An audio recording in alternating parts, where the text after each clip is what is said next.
इससे पिछले एपिसोड में हमने देखा कि कैसे पिक्कल ने जैक हैमर को बुरी तरीके से घायल कर दिया। अब जैक हैमर का इलाज हॉस्पिटल में हो रहा होता है। उसके मुंह पर बहुत बैंडेजेस लगी हुई थी। टोपोगावा डॉक्टर से पूछते हैं कि जैक ने मिडिल फिंगर आखिर क्यों दिखाई थी। डॉक्टर कहते हैं कई इंसान बेहोशी की हालत में भी चल सकते हैं। वे कहानी सुनाते हैं एक बार दुश्मन देश के सैनिक को पकड़ लिया गया। उनके सर कटने वाले थे पर उनके कमांडर ने उनसे एक शर्त रखी, अगर मेरे सर कटने के बाद मैं अपने साथियों के आगे से गुजरूं तो आपको उन्हें छोड़ना होगा। ये बात उन सैनिकों ने मान ली और अब उसका सर काट दिया गया। सिर कटने के बाद भी वो अपने सिर को हाथ में लेकर अपने साथियों के आगे से गुजरा। यहाँ जैक हैमर ने भी बिल्कुल कुछ वैसा ही किया। पूरी जिंदगी अपनी ताकत के बारे में सोचने की वजह से उसका हर सेल पूरी तरीके से ट्रेन था और उसकी यही सोच उसके दुश्मनों को हराने में मदद करती है, भले ही वो बेहोशी क्यों ना हो जाए। तभी एक नर्स बताती है कि जैक वहाँ से भाग गए हैं।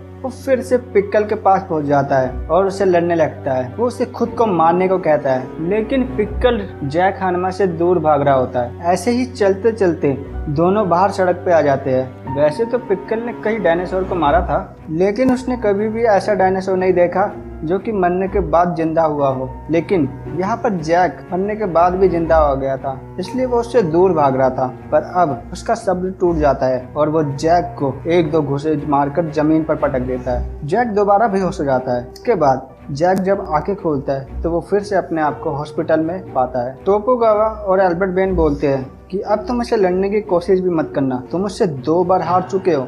अगर तुम उससे लड़ने गए तो शायद तुम ना बचो। लेकिन जैक उनकी बातें नजरअंदाज कर फिर से उससे लड़ने जा रहा होता है कि तभी उसे बाकी मिलता है। वो उसे वहां पर जाने से रोकता है, लेकिन जैक बाकी को नजरअंदाज कर आगे जा रहा होता है। बाकी जोर से बोलता है, रुक जाओ जैक, तुम उसे कभी नहीं हरा पाओगे। जानते हो तुम्हारे बेहोश होने के बाद उसने तुम्हारे साथ क्या किया? वो तुम्हें बड़े प्यार से बिल्डिंग के छत के ऊपर लेकर गया और वहां पे तुम्हें टाक दिया। उसने तुम्हें अच्छे से बचा कर रखा था ताकि बाद में शांति से बैठकर वो तुम्हें खा सके। ये सुनकर जैक को खुद पर बहुत लज्जा महसूस होती है और वो गुस्से के मारे जोर से चिल्लाता है, जिससे उसके मुंह पर लगी बैंडेजें खुल जाती है। यहाँ एक और टोपोगावा और युजिरो हानमा साथ में बैठकर बातचीत करते हैं। टोपोगावा बोलते हैं बाकी अभी भी उस जंगली के साथ बैठा है और उससे कुछ समय बाद लड़ेगा। युजिरो से पूछते हैं कि क्या बाकी पिक्कल को हरा पाएगा, क्योंकि पिक्कल ने महान फाइटर शेकिंग रेट्सू को हरा दिया और उसके बाद उसने बेस्ट कराटे फाइटर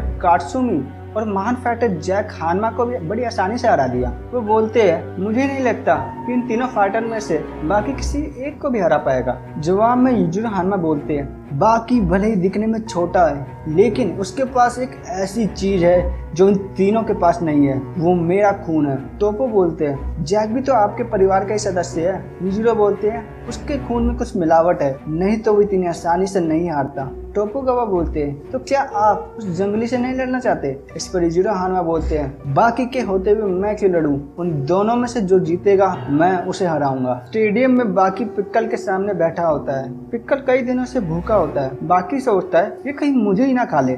तभी बैन टोपोगावा को बोलते हैं कि वो टीरेस को पिक्कल को खाने के लिए देंगे, क्योंकि उसका जिंदा रहना टीरेस से भी ज्यादा जरूरी है। 2 साइंटिस्ट पिक्कल के लिए टीरेस का मीट लेकर आते हैं और वहीं पर रख देते हैं और वहां से चले जाते हैं। पिक्कल उस मीट को उठाकर ले आता है और वो उसमें से थोड़ा हिस्सा बाकी को भी खाने को देता है। बाकी को उसका स्वाद बहुत पसंद आता है। अब दोनों पेट भरकर वो मीट खाते हैं। खाने के बाद पिक्कल आराम कर रहा होता है। फिर बाकी को समझ आता है कि अब तो पिक्कल का पेट भर चुका है, यानी वो अब खाने के लिए लड़ाई नहीं करेगा। यहाँ अल्बर्ट बेन टोपोगावा को बताते हैं कि वो टीरेस का वही मीट बनाने की तैयारी कर रहे हैं और वो 2 साल के भीतर वैसा मीट तैयार भी कर लेंगे और ऐसा करने पर फिर पिक्कल को कभी भी लड़ाई करने की जरूरत नहीं होगी और वो एक आम इंसान की तरह अपनी जिंदगी आराम से बिता पाएगा। बाकी फिर पिक्कल के पास जाता है और धीरे से उसके गाल पर मारता है, जिससे पिक्कल को बहुत चिढ़ होती है और उसे इतना गुस्सा आता है कि वो बाकी पर हमला करने लग जाता है। फिर बाकी भी उसे बोलता है पिक्कल तुम्हें समझ आया